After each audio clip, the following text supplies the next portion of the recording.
Бул бөлүгүндө таблицанын форматтын же андагы маалыматтын форматтын түсүнүн жазууларында бул жактагы шрифттин өзгөртүлгөнүн мисалы биздин баалар деген бул таблицанын аталышын биз бул жакта аны мисалы биз кара бул жерде анын шрифти 11 болуп турат. Аны биз мисалы 20 болсун дейбиз. Андан кийин мисалы жылдар деген сөз турат. Ал жылдар деген сөздү дагы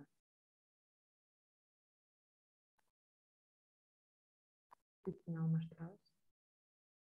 Бул жерде күлчөнүн чоңойтулуп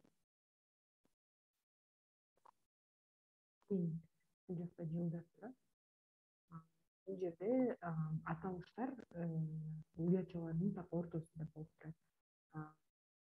Бул жакта аталыштар деген мисалы күрүч, буудай унунан жасалган нан, көзүнчө, уйдун эти деген бизде аталыштар, а бул жакта анын баалары.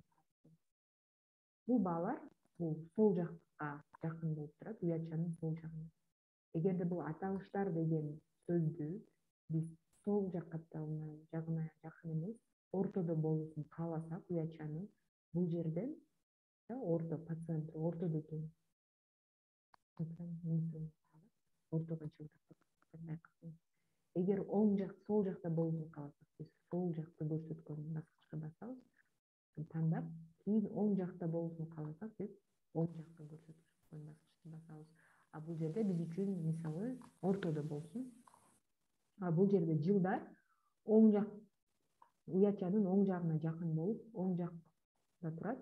А биз аны мисалы уячанын клетканын ортосунда болушун кааласак, баарын эле бир тандап, оң жакты бассак, оң жак, сол, оң. Ар бир клетка үчүн эгерде бир клетканы оңдоону кааласак, ошол эле клетканы тандап өзгөртсөк болот. А бирок баардык клеткаларды бир баскыч менен оңдосок да, өзгөртсөк да болот. Ал учурда баарын тандап, бул жердеки көрсөткөн выравнивание түздөөнүн ортосунда болсун дегенди тандайбыз.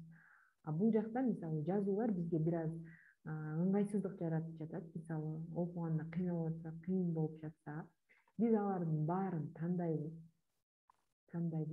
Бул жакта тилкедеки маалыматтын баарын тандадык. Эми бул жерде ортодо эмес, бизге уячанын оң жагында болсун десек, ушундай тартипте жасасак болот. Эми ар бир уячаны же тилкени бирден эмес, бир канча тилкени жана же сапты тандап, убакытты үнөмдөө үчүн бир эле баскыч менен бул нерсени аткарууга болот. Биз бул жерде жасаган өзгөрүүлөр, биз бул жерде шрифттердин өлчөмдөрүн жана түстөрүн, типтерин өзгөрттүк. Бул жакта аталыштарды же жылдарды жайгашкан жерин өзгөрттүк.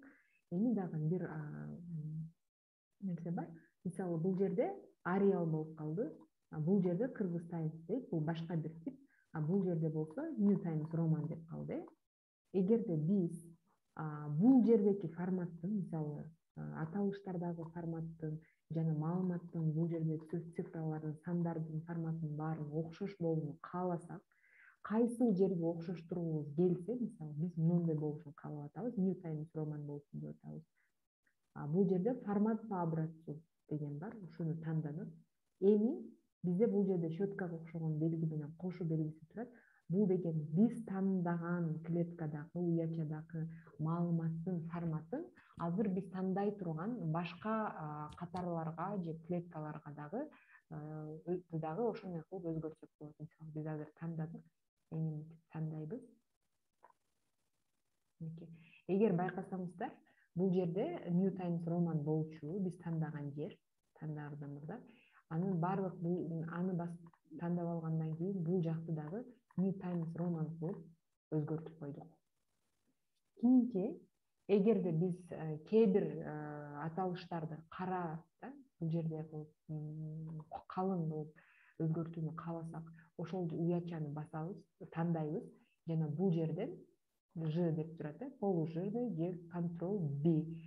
Бул жакты тандап, бул жакты бассак да кара болот. Же болбосо тандадык, бул жерде көрсөтүп тургандай эле клавиатурадан контрол баскычы менен B баскычын бир убакытта бассаңыздар дагы ал ошентип өзгөрүп калат. Эми бул жерде кээ бир маалыматтарды, мисалы жылдар деген сөздү биз болсо италик кылып тибин өзгөртөбүз.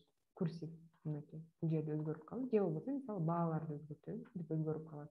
Ал үчүн бул жакта көрсөтүлгөндөй эле биз өзгөртүүнү каалаган маалыматты тандайбыз. Тандагандан кийин бул жактагы баскычты бассак да болот. Же болбосо бул жерде көрсөтүп тургандай эле контрол жана I баскычтарын бир убакытта бассак, ал ошондой биз өзгөрүп калат. Же болбосо эгер биз кээ бир маалыматтардын астын сызууну каалайбыз, көбүнчө болуп калат мындай нерсе. Ал учурда дагы ошол биз өзгөртүүнү каалаган, астын сызууну каалаган маалыматты, санды, текстти тандайбыз жана бул жердеки подчеркнутый, бул жердеки баскычты басабыз, бул маалыматтын асты сызылып калды.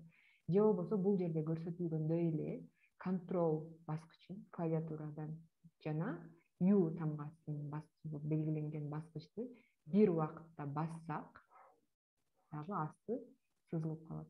Ушундай эки жол менен биз маалыматтын бул жердеки өзгөртсөк болот. Эми биздин кийинки айта кетчү кошумчалай турган формат, таблицаны форматтоонун кийинки бөлүгү андагы маалыматтардын же болбосо түсүн өзгөртүү. Мисалы, бул жакта баалар деп турат. Биз анын аркасындагы туш маалыматты, баракты, же болбосо баалардын аркасындагы баракчанын бөлүгүн ушундай сары менен мисалы белгилеп алдык. Кийинки мисалы жылдарды биз бул жактагы сызык алдыны көрсөтүп турган белгини тандап, бул жактан өзүбүз каалагандай башка бир түстөрдү өзгөртүп алсак болот. Мисалы бул аталыштар дегенди мисалы биз бир башка түсүнө боесок болот. Ушинтип, эгер өзүбүз каалагандай таблицанын ал саптарды же катарды эле эмес, бир уячаны дагы мисалы биз түсүн өзгөртсөк болот. Ушундай тартипте биз өзгөртө алабыз. Азыр уячалардын түстөрүн өзгөрттүк.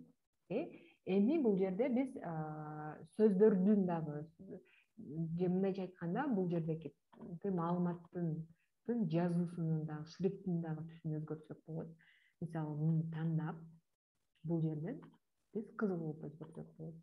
Же бир канча уячаны тандап, биз ал жерден ылдыйкы көрсөткөн жебенин бассак, бул жакта көп түстөр көрсөтүлөт. Ошол жерден биз өзүбүз каалаган же бизге көрүнүктүү болгондой кылып башка түстөрдү тандап алсак да болот. Ушинтип биздин таблицалык камтыган маалымат